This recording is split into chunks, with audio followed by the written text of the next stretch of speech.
Les députés de l'Assemblée nationale ont accueilli à l'unanimité une motion réclamant une modification en profondeur du projet de loi C-32 sur le droit d'auteur.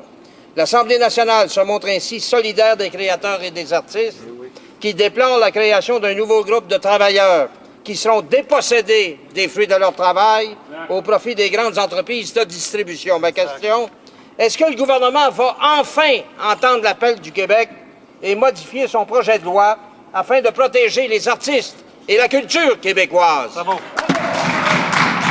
The Honourable Prime Minister. I appreciate getting this question from my honourable colleague, Mr. Speaker. This Parliament, in fact, a special legislative committee is going to be considering Bill C-32 beginning next week.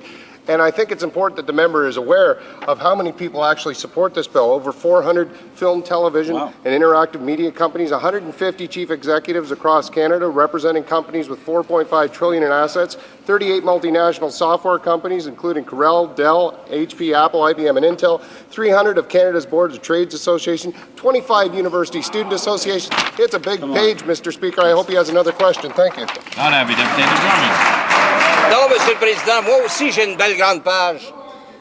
Monsieur le Président, plus de 50 000 créateurs, artistes et artisans québécois dénoncent vivement certains aspects du projet de loi C-32 qui contient pas moins de 17 exceptions à l'obligation de payer un droit d'auteur. La DISC, l'UDA, la Sortec, la DAMIC, la SODEC, bref, l'ensemble du monde culturel québécois exige des modifications.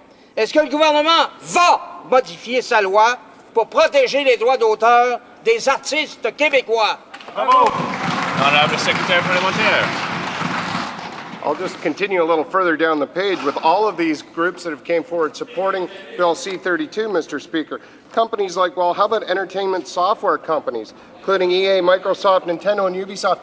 I think some of those are in Quebec, Mr. Speaker. They're supporting us. Sure are. You know, Mr. Speaker, ultimately, here's what this is about.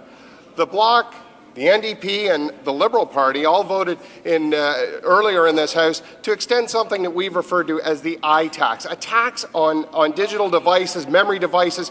Mr. Speaker, Canadians do not want to pay fees and taxes on upgrading and updating media.